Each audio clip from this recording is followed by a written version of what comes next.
This is the SHA CERLIN King Size lift-up storage bed, and it instantly made my bedroom feel cleaner and more put together. My first reaction was about space. I've got a lot of bulky stuff, suitcases, extra bedding, storage bins, that usually eats up a closet. This frame turns that dead zone under the mattress into a huge, easy-to-access compartment, and that's what sold me. Key features that stood out to me start with the lift-up storage. The hydraulic arms assist when I raise the platform, so I'm not deadlifting the mattress. It opens from the foot of the bed, stays up on its own while I grab what I need, and closes in a controlled way without slamming. From my experience, there's about a hand's width of height inside, roughly 10 inches of usable vertical clearance. So I still use low-profile totes to keep things tidy since the compartment is one big open space. If you're new to this style, hydraulic lift just means gas pistons help handle the weight so you don't have to. And no box spring needed means the wood slats replace that extra foundation. The mattress sits directly on the slats. In my opinion, the look is classy without trying too hard. The Wingback headboard with horizontal channels feels modern but warm, and the light beige fabric reads more like a light gray in some lighting, which I like. The silhouette is clean and low, and the upholstery around the frame softens the whole piece. The headboard wings do a practical job too. They help corral pillows, and there's a small protective piece behind the headboard that keeps the mattress from creeping back when I lift or shift it. Let me talk about assembly, because that's the part I had the most questions about before I started. The bed arrived in one heavy box, about 136 pounds, so I planned to build it in the bedroom to avoid moving it after. The parts were packed thoughtfully, labels were clear, and the instructions rely mostly on pictures. I set aside an afternoon and did not rush. 2 people is ideal. I did most of it solo with a furniture dolly, and then asked for a quick hand when it came time to line up the hydraulic arms. Here's the real talk. Those pistons are stiff the first time. They need a firm push to wake up. I had to lean in with controlled pressure to get each side to compress and seat correctly. It's not complicated, but it does require some muscle and patience. A safety note that helped me: I kept my fingers away from pinch points, and I didn't test the lift with kids or pets nearby. Once the pistons loosened up after the first lifts, the mechanism felt smooth and predictable. The slat system is straightforward. Narrow-spaced wood slats slot into the frame with plastic end pieces. That spacing matters because it supports foam and hybrid mattresses evenly. I used a 12-inch hybrid mattress, and it sits at a nice height against the headboard. With platform beds like this, even pressure across the slats keeps the mattress from dipping, which is one reason I didn't need a box spring. About weight and compatibility, I did see mixed numbers online for how heavy a mattress the lift can handle. From my experience, my mattress is somewhere around 110 to 120 pounds, and the lift works properly. If you've got a very dense latex mattress or a super thick foam option, it's worth checking the weight before you commit. It's perfect for standard foam and hybrid models in the 10 to 14-inch range, which also looks proportionate with a headboard height of about 44.5 inches. Daily use is where this frame surprised me most. I expected some kind of rattle or creak over time because I've had metal frames that get noisy. This one is quiet.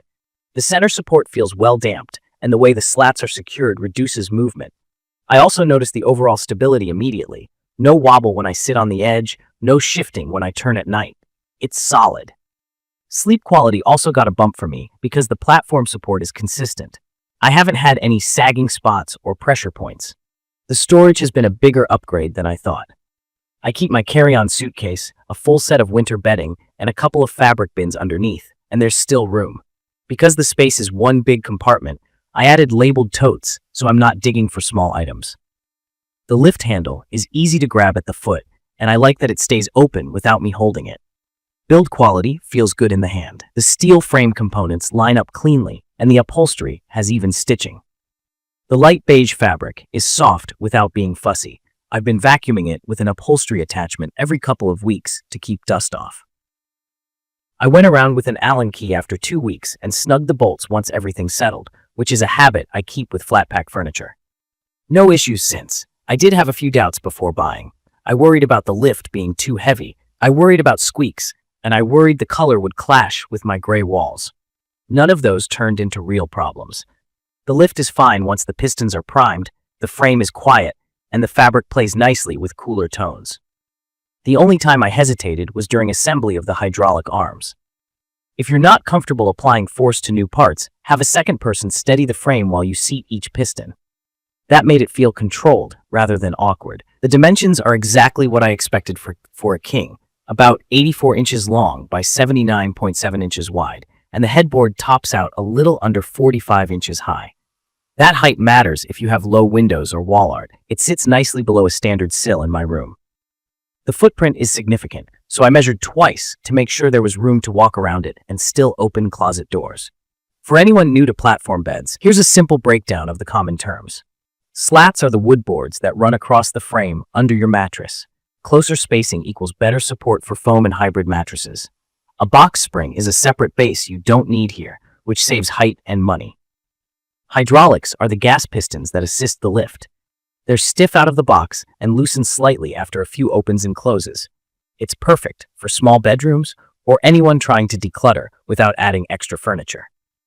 If you're short on closet space, that underbed chamber is like having a storage trunk the size of your mattress.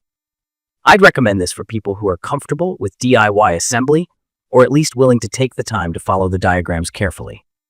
If heavy lifting is a concern, line up a friend for the hydraulic step. From my experience, the value lands in 3 places: the clean look, the quiet and sturdy feel, and the sheer amount of hidden storage.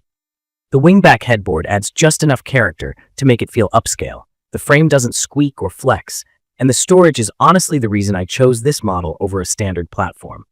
The light beige color is versatile. It lived well with both warm wood nightstands and a cooler gray rug in my room. In my opinion, the only gotcha is making sure your mattress weight plays nicely with the lift. If you're using a heavyweight latex mattress or one thicker than 14 inches, confirm the lifting capacity with the seller.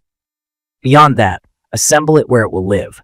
Take your time with the pictorial instructions and give the pistons that decisive push during setup. In conclusion, the SHA CERLIN King Size lift-up storage bed nails the balance between style and function.